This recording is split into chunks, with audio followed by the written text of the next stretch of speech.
Assalamualaikum warahmatullahi wabarakatuh. Pada kali ini, yaitu pada tutorial yang pertama untuk mata kuliah statistika, saya akan menjelaskan terkait dengan hal-hal yang dibahas dalam mata kuliah statistika pendidikan. Pada modul 1, materinya adalah pengantar dasar statistika. Ya, di mana nanti yang akan dikaji adalah terkait dengan data-data statistika dan analisis-analisis statistika. Baik, sebelum kita tutorial online, alangkah baiknya agar kita diberkati, berdoa terlebih dahulu, berdoa dimulai. Robi jidni ilman, warjukni fahman, waj'alni minas solihin. Ya Allah, tambahkanlah aku ilmu, dan berilah aku kemampuan untuk memahaminya. Dan jadikanlah aku termasuk golongan orang-orang yang soleh. Amin ya robbal alamin. Baik, pada modul 1 ya, materi modul 1, sebetulnya ini ada beberapa materi ya, sampai 9 ini. Yang pertama ada pengertian statistik, yang kedua pengertian statistika, yang ketiga ada data statistika, yang keempat macam-macam data, dilanjut yang kelima cara pengumpulan data, yang keenam pengertian populasi, yang ketujuh pengertian sampel, 8 aturan pembulatan bilangan, dan kesembilan notasi jumlah dalam perhitungan. Baik, dilanjutkan.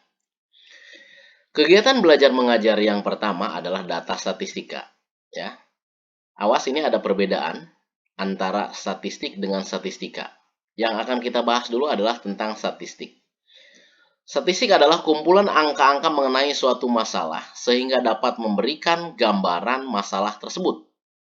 Contoh, ada statistik bola, statistik kecelakaan lalu lintas, statistik penduduk, statistik pertanian, statistik kesehatan, dan lain-lain. Kemudian kalau statistik itu ya, jadi ukuran yang dihitung dari sekumpulan data dan merupakan wakil dari data itu. Ya. Contohnya misalnya rata atau rata-rata berat badan mahasiswa 50 kg. Nah, di situ ada data, ada angka. Kemudian yang kedua, 95% dari mahasiswa berasal dari kota. Nah, ya, berarti kan sisanya bisa saja dari desa mungkin, ya, mayoritasnya, dominannya. Berikutnya, kecelakaan lalu lintas kebanyakan diakibatkan karena supir mengantuk. Ya, berikutnya, rata, persentase, dan kebanyakan itu termasuk dalam data statistik, ingat. Rata atau rata-rata, kemudian juga persentase, kemudian juga kebanyakan itu adalah termasuk dalam statistik. Nah, seperti apa sih kalau statistika itu? Jadi kalau statistika dikaitkan dengan sebuah metode ilmiah ya, sebuah metode ilmiah atau scientific method yang disebut dengan statistika. Statistika adalah metode ilmiah yang mempelajari pengumpulan, pengaturan, perhitungan, penggambaran, dan penganalisaan data, serta penarikan kesimpulan yang valid berdasarkan penganalisaan yang dilakukan dan pembuatan keputusan yang rasional. Tolong dipahami ya oleh mahasiswa. Kalau ada pertanyaan, silahkan ditanyakan. Acungkan tangan aja ya. Gitu, raise hand. Lanjut. Kalau menurut fungsinya, ada statistika deskriptif atau deduktif, kemudian juga ya bisa dikategorikan nanti kualitatif. Kemudian ada statistika inferensial atau induktif, bisa dikategorikan kuantitatif. Kalau kualitatif biasanya berkaitan dengan penjelasan-penjelasan ya, penggambaran-penggambaran, sedangkan kalau kuantitatif berkaitan dengan angka ya, gitu, berkaitan dengan penarikan-penarikan kesimpulan yang logis dari suatu pengolahan-pengolahan data ya, terkait dengan inferensial biasanya. Baik, ada pertanyaan? Disilakan kalau ada ya. Kalau tidak ada, dilanjutkan. Macam-macam data. Apa itu data? Data itu adalah sebagai keterangan yang diperlukan untuk memecahkan suatu masalah. Nah, bagaimana pembagian data? Yang pertama, data menurut sifat. Ada data kualitatif, bentuknya kategori atau atribut. Contohnya misalnya nih, harga emas mengalami kenaikan. Barang A di perusahaan X rusak. Begini misalnya, harga emas mengalami kenaikan kan di situ tidak dijelaskan kenaikannya berapa, tetapi mengalami kenaikan, ya. Biasanya ta'ayal ini sering dipakai oleh orang-orang yang sedang memiliki keinginan, terutama yang kampanye gitu ya. Kalau saya terpilih maka saya akan naikkan gaji pegawai negeri misalnya. Ya, iya dinaikkan, tapi bisa jadi kalau gajinya 2 juta misalnya, misalnya karena dinaikannya cuma 5.000 perak ya, berarti 2.005.000 gitu. Naik nggak? Naik, masuk akal, masuk, logis, ya. Tidak dibohongin naik. Nah, bagusnya dengan presentasi menyebutnya. Begitupun barang A barang A di perusahaan X yang rusak begitu. Rusaknya rusak berapa, kemudian barangnya barang apa gitu nggak jelas. Berikutnya data kuantitatif atau bilangan.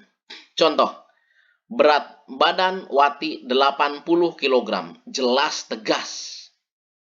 Wati beratnya 80 kilogram. Ya, kalau ingin ngelihat misalnya ideal atau tidak, lihat aja tingginya ya. Tapi statistik kayaknya nggak membahas itu deh. Hanya kalau tinggi dan lain sebagainya ya, penampilan atau slimming fit dan lain sebagainya nggak ke situ. Lanjut. Kuantitatif dibagi dua, ada data diskrit, data didapat dengan cara menghitung atau membilang. Contoh, banyak kursi yang ada di ruangan ini 40 buah. Sedangkan data kontinu, data yang didapat dengan cara mengukur. Contoh, panjang benda itu adalah 15 cm. Panjang meja itu adalah 100 cm dan lain sebagainya. Bisa dicontohkan oleh mahasiswa. Menurut cara memperolehnya, ada data primer, ya, ada data sekunder tentunya. Ya. Data primer itu apa? Data yang dikumpulkan dan diolah sendiri oleh suatu organisasi serta diperoleh langsung dari objeknya. Contoh melalui BPS, misalnya Biro Pusat Statistik ya, ingin mengetahui jumlah penduduk Indonesia. Jadi kirim petugas untuk mendata secara langsung. Kalau ingin mengetahui jumlah merek susu X ya yang diminum di desa A, Kecamatan Z, ya petugas harus mendatangi rumah tersebut, terutama bagi yang memiliki anak kecil yang suka mengkonsumsi susu-susu formula. Nanti ketahuan minum susunya apa, mereknya apa, dan habisnya berapa dalam kurun 1 minggu atau 1 bulan. Itu ya, primer, asli ya, diperoleh langsung. Kemudian kalau data sekunder, data yang diperoleh dalam bentuk sudah jadi, sudah dikumpulkan, dan diolah pihak lain. Tercatat dalam bentuk publikasi biasanya. Contoh, seorang peneliti ingin mengetahui jumlah penduduk Kecamatan Labuan. Ya, maka seorang peneliti tersebut bisa mendatangi Biro Pusat Statistik di Pandeglang karena datanya ada di sana. Tapi dia bukan tangan pertama yang mendapatkan gitu, tidak halnya seperti yang data primer turun langsung mendata ya, menanyakan ya, mewawancara dan lain sebagainya gitu. Oke, lanjut. Pengumpulan data. Nah, disinilah keterlibatannya fungsi statistika, mengumpulkan data ya, terutama ini data-data mentah, raw score. Nah, kemudian ada proses pengumpulan data, ada dua, ada sensus, ada sampling ya. Apa bedanya? Ada yang tahu pengumpulan data antara sensus dengan sampling, mahasiswa? Ya, itu. Kalau sensus, semuanya tidak ada yang keliwat. Anggota populasi diteliti satu persatu secara detail, ya. Tidak ada yang terlewat begitu. Kalau sampling, ini hanya sebagian anggota populasi yang diteliti. Sampelnya saja. Kalau sensus misalnya nih, contoh, menyensus jumlah kambing yang ada di Kabupaten Pandeglang. Sama semuanya harus disensus di setiap kecamatan. Tetapi kalau sampel, bisa dicontohkan dari masing-masing kecamatan hanya 10 misalnya jumlah kambingnya. Ada berapa kecamatan? Ada 37 misalnya. Nanti akan terkumpul ya berapa tuh 370 kambing. Udah sampling itu. Tapi kalau sensus harus semuanya. Ya, kambing-kambingnya harus didata satu persatu. Pengumpulan data sampling. Misalnya, jika siswa yang diukur hanya 60 orang dengan perincian kelas 1 diambil 20 orang, kelas 2 diambil dari 20 orang, kelas 3 diambil 20 orang. Nah, maka itu sampling sudah bisa mewakili ya. Sudah bisa dilakukan pengolahan-pengolahan dalam penelitian begitu ya. Sudah terwakili. Lanjut. Coba nih. Populasi atau sampelkah?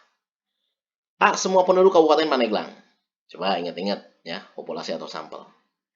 B. Semua pasien di RSUD Pandeglang pada waktu tertentu. Ada rentangnya di situ. C. Seluruh siswa CMBBS tahun ajaran 2014-2015. Coba pikirkan apakah populasi atau sampel. Coba kita lihat, cermati nih. Populasi dan sampel. Populasi adalah keseluruhan subjek penelitian. Populasi terdiri dari populasi terhingga dan tak hingga. Ya. Populasi terhingga misalnya, semua tipe-tipe yang sama yang diproduksi oleh suatu pabrik dalam 1 tahun tertentu.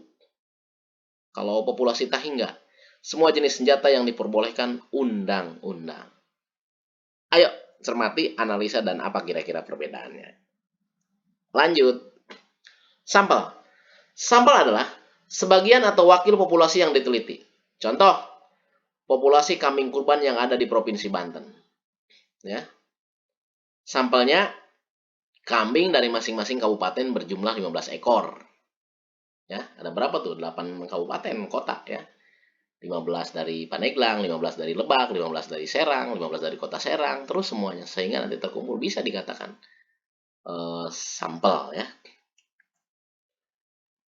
Jadi dengan cara memilih sampel dari suatu tempat tadi. Populasi ya. Populasi itu ada sampel acak dengan cara undian biasanya ya, diundi begitu. Nanti siapa yang terpilihnya, siapa yang bisa dijadikan subjek dalam penelitian. Kemudian 2 dengan tabel bilangan acak. Ya, tacak. Tabel bilangan acak. Yang kedua dengan sampel tidak acak. Baik, sampai juga pada KB yang kedua ya. Kalau ada pertanyaan di KB yang pertama terkait dengan pengantar dasar statistik, silakan. Karena kita sebentar lagi akan masuk ke dalam KB 2, dasar-dasar analisis. Yang pertama dalam dasar-dasar analisis ini bagaimana caranya kita membuat sebuah pembulatan bilangan. Tentunya ada aturan-aturannya, tidak asal ya. Coba kita lihat, kita cermati. Aturan 1. Jika angka terdiri dari angka yang harus dihilangkan kurang dari 5, maka angka terkanan dari angka yang mendahulunya tetap tidak berubah. Contoh, 50,15 ton jika dibulatkan menjadi 50 ton. Bisa dipahami? Lanjut. Aturan yang kedua, jika angka terkiri dari angka yang harus dihilangkan lebih dari 5 atau angka yang diikuti oleh angka-angka bukan 0 semua, maka angka terkanan dari angka yang mendahulunya bertambah dengan 1. Contoh, 50,15001 dibulatkan menjadi 50,2. Ya, bisa ya? Lanjut. Aturan 3. Jika angka terkiri dari angka yang harus dihilangkan sama dengan 5 atau angka 5 diikuti oleh angka-angka 0 semua, maka angka terkanan dari angka yang mendahulunya tetap. Jika angka tersebut genap dan bertambah 1 jika angka tersebut ganjil. Contoh, 14,35 ya. Dibulatkan menjadi 14,4. Itulah ya beberapa aturan terkait dengan pembulatan. Jadi tidak asal membulat-bulatkan saja, ada aturannya, ada tata caranya. Berikutnya yang tak kalah pentingnya adalah notasi jumlah. Dalam statistika banyak sekali dijumpai perhitungan-perhitungan yang menggunakan notasi jumlah. Misalnya nih, sigma XI 200I sama dengan 3. Ini artinya ya, nanti X-nya dimulai dari X3 ya, ditambah X4, ditambah X5, ditambah X6 ya, ditambah X titik ya, ditambah X 200 sampai mencapai 200. Ya. Kalau kita ingin menggantinya misalnya atasnya menjadi sigma XI 20 ya, bawahnya menjadi I sama dengan 1. Berarti X 1 ditambah X2 ditambah X titik ditambah X20. Ya. Bisa. Coba perhatikan. Lanjut berikutnya. Sigma XI kuadrat 4 I sama dengan 1. Artinya ya, nanti X-nya mulai dari 1 dan berhenti di 4. Ya, tetapi mengikuti fungsinya kita. Jadi kalau kita uraikan X1 kuadrat ditambah X2 kuadrat ditambah titik di situ ada X3 pangkat 2 gitu lah kalau kita lihat, ditambah X4 pangkat 2. Ya, begitu. Sebetulnya kalau pendek tidak usah pakai titik-titik, nggak apa-apa. Ini andai kata misalnya banyak begitu ya, akan menghabiskan halaman-halaman, akan menghabiskan lembar-lembar, maka kita bisa digunakan penyingkatan.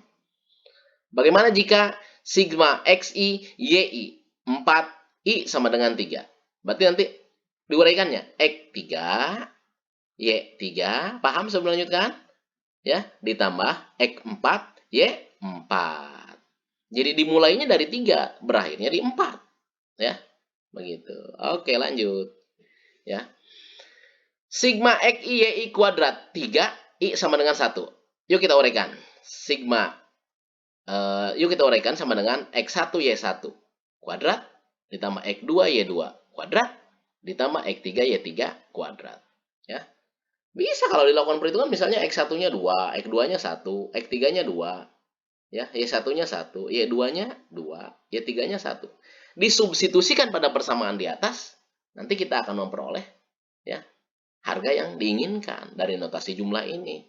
Biasanya memang notasi jumlah kayak sigma ini banyak diperlukan dalam ini ya, dalam penentuan tabel distribusi frekuensi gitu, kayak untuk menghitung simpangan baku, untuk menghitung rata-rata ya. Itu biasanya banyak menggunakan sigma itu nanti.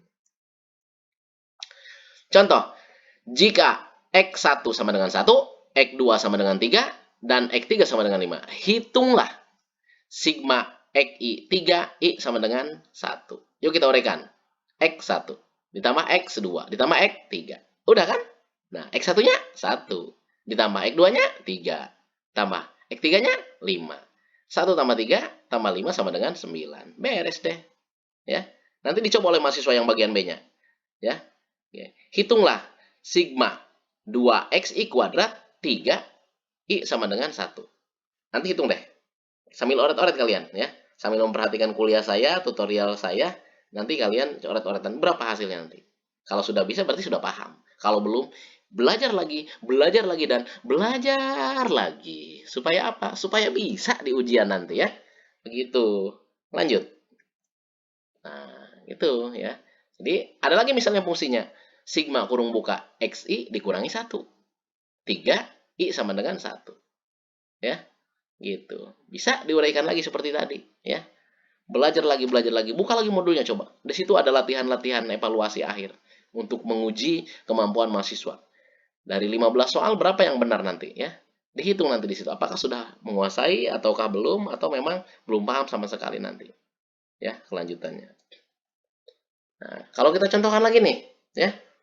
Jika X1 2, X2 min 3, X3 1, Y1 1, Y2 2, dan Y3 sama dengan, maka hitunglah. Nah, ini latihan aja sebetulnya. Berapakah sigma XI YI 3 I sama dengan 1? Ya, begitu. Kalau misalnya ingin lebih rumit lagi ya formulasinya gitu. Berapakah sigma XI 2 I sama dengan 1 dikali sigma YI kuadrat 3 J sama dengan 1. Tidak usah dibingungkan dengan istilah I dengan J ya. Itu hanya penyimbolan saja. Mau I juga semua sama. Karena ini ada dua komponen, ada dua variabel, maka dibedakan saja I dengan J. Tinggal telaten aja. Ya. Kalau kurang paham, biasalah japri aja ke Bapak ya. Nanti dijelaskan oleh Bapak. Nah, ini kalian di sini suruh menguraikan ya. Banyak fungsi-fungsinya nih. Yang pertama uraikan. Sigma WI kuadrat 10I sama dengan 6. Coba ujarkan belajar. Kemudian sigma XH ditambah H 4H sama dengan 2. Ya. Gitu. Saya variasikan di sini, tidak hanya ini, ada H, ada J juga. Kemudian juga sigma 3 kurung buka YJ min 2 kurung tutup 5J sama dengan 1. Ya. Sudah dicontohkan oleh Bapak kan? Ya. Tinggal dicoba aja diuraikan, dianalisa gitu. Kalau kebingungan buka deh modul, ya. Belajar, dan belajar itu kuncinya. Ini misalnya suruh menyederhanakan. Ya. Suruh menyederhanakan itu artinya suruh menguraikan juga sih. Ya. Itu. Kayak ini misalnya nih. Sigma kurung buka X dikurangi I kuadrat. 3I sama dengan 1. Berarti kalau kita uraikan, ya, kalau kita lihat X, ya, kalau kita lihat, ya, ya, X dikurangi I-nya 1, kemudian kuadrat, ya, gitu. Ditambah, ya, X, ya, dikurangi 2, di situ ada I-nya, kemudian dikuadratkan sampai 3, ya, ditambah X dikurangi 3 dikuadratkan. Begitupun dengan fungsi yang bawahnya. Demikian apa yang bisa saya sampaikan. Mudah-mudahan ini bermanfaat. Semoga mahasiswa juga memperhatikan, belajar, ingin bisa ya buka modul lagi. Saya harapkan modul kalian juga tidak dalam keadaan rapi ya. Silahkan modulnya dibuka. Bisa sehari bisa misalnya 2 menit per lembar atau bahkan misalnya bisa 1 hari 10 lembar dan lain sebagainya ya.